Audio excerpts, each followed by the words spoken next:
1775, the American Revolutionary War began as the American colonies sought to detach from England and its oppressive monarchy. Though many reasons are cited for the revolution, one in particular sticks out as the prime cause: that King George III of England outlawed the interest-free, independent currency the colonies were producing and using for themselves, in turn forcing them to borrow money from the Central Bank of England at interest, immediately putting the colonies into debt. And as Benjamin Franklin later wrote, the refusal of King George III to allow the colonies to operate an honest money system which freed the ordinary man from the clutches of the money manipulators was probably the prime cause of the revolution. In 1783, America won its independence from England. However, its battle against the central bank concept and the corrupt, greed-filled men associated with it had just begun. So what is a central bank? A central bank is an institution that produces the currency of an entire nation. Based on historical precedent, two specific powers are inherent in central banking practice: the control of interest rates and the control of the money supply, or inflation. The central bank does not simply supply a government's economy with money, it loans it to them at interest.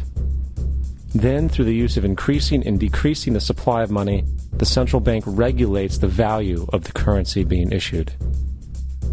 It is critical to understand that the entire structure of this system can only produce one thing in the long run: debt. It doesn't take a lot of ingenuity to figure this scam out. For every single dollar produced by the central bank is loaned at interest. That means every single dollar produced is actually the dollar plus a certain percent of debt based on that dollar. And since the central bank has the monopoly over the production of the currency for the entire country, and they loan each dollar out with immediate debt attached to it, where does the money to pay for the debt come from? It can only come from the central bank again, which means the central bank has to perpetually increase its money supply to temporarily cover the outstanding debt created, which in turn, since that new money is loaned out at interest as well, creates even more debt. The end result of this system without fail is slavery, for it is impossible for the government and thus the public to ever come out of the self-generating debt. The founding fathers of this country were well aware of this.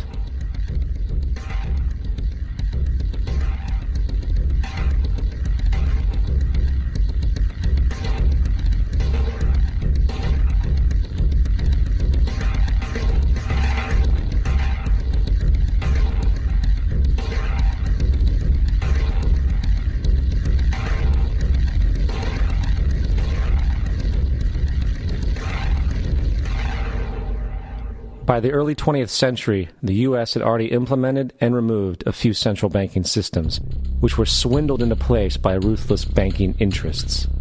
At this time, the dominant families in the banking and business world were the Rockefellers, the Morgans, the Warburgs, the Rothschilds.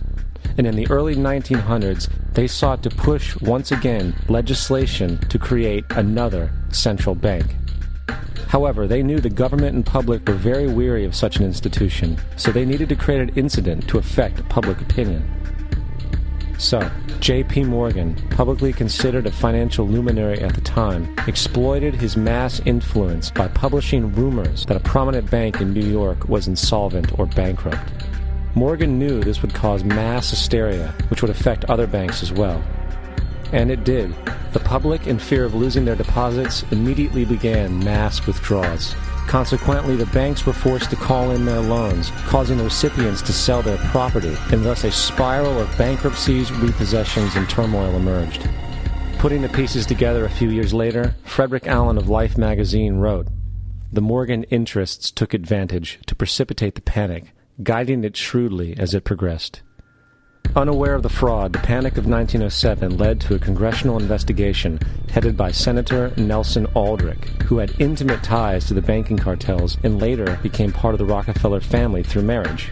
The commission, led by Aldrich, recommended a central bank should be implemented so a panic like 1907 could never happen again.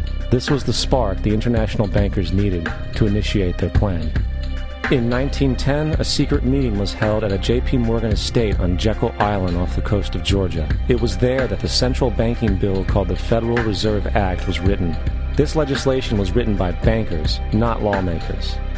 This meeting was so secretive, so concealed from government and public knowledge that the 10 or so figures who attended disguised their names when en route to the island. After this bill was constructed, it was then handed over to their political frontman, Senator Nelson Aldrich, to push through Congress. And in 1913, with heavy political sponsorship by the bankers, Woodrow Wilson became president, having already agreed to sign the Federal Reserve Act in exchange for campaign support. And 2 days before Christmas, when most of Congress was at home with their families, the Federal Reserve Act was voted in, and Wilson in turn made it law. Later, Woodrow Wilson wrote, in regret,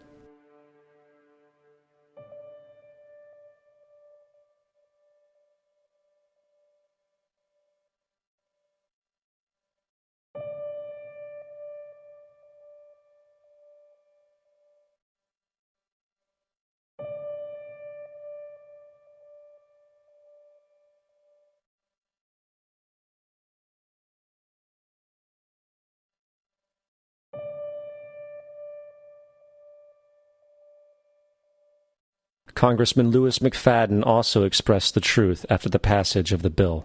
A world banking system was being set up here, a superstate controlled by international bankers, acting together to enslave the world for their own pleasure. The Fed has usurped the government. Now, the public was told that the Federal Reserve System was an economic stabilizer, and inflation and economic crises were a thing of the past. Well, as history has shown, nothing is further from the truth. The fact is, the international bankers now had a streamlined machine to expand their personal ambitions. It's alive! It's alive! It's alive! For example, from 1914 to 1919, the Fed increased the money supply by nearly 100%, resulting in extensive loans to small banks and the public.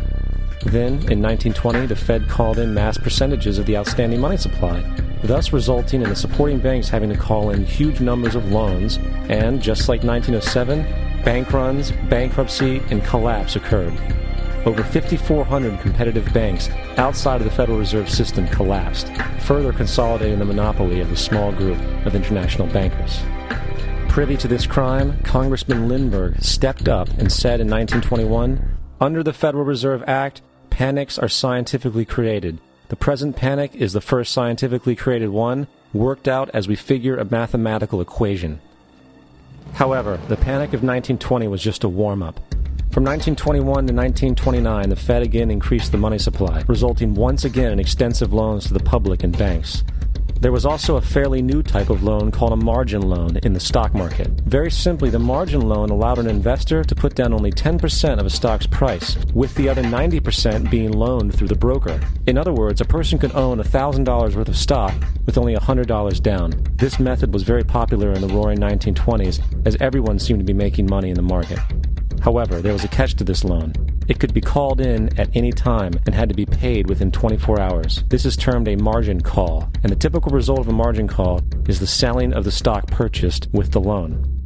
So, a few months before October in 1929, J.D. Rockefeller, Bernard Baruch, and other insiders quietly exited the market, and on October 24, 1929, the New York financiers who furnished the margin loans started calling them in masse. This sparked an instantaneous, massive sell-off in the market, for everyone had to cover the margin loans. It then triggered mass bank runs for the same reason, in turn collapsing over 16,000 banks, enabling the conspiring international bankers to not only buy up rival banks at a discount, but to also buy up whole corporations at pennies on the dollar. It was the greatest robbery in American history. But that didn't stop there. Rather than expanding the money supply in order to recover from this economic collapse, the Fed actually contracted it, fueling one of the largest depressions in history. Once again outraged, Congressman Louis McFadden, a longtime opponent of the banking cartels, began bringing impeachment proceedings against the Federal Reserve Board, saying of the crash and depression, "It was a carefully contrived occurrence. International bankers sought to bring about a condition of despair so that they might emerge the rulers of us all." Not surprisingly, and after 2 previous assassination attempts, McFadden was poisoned at a banquet before he could push for the impeachment.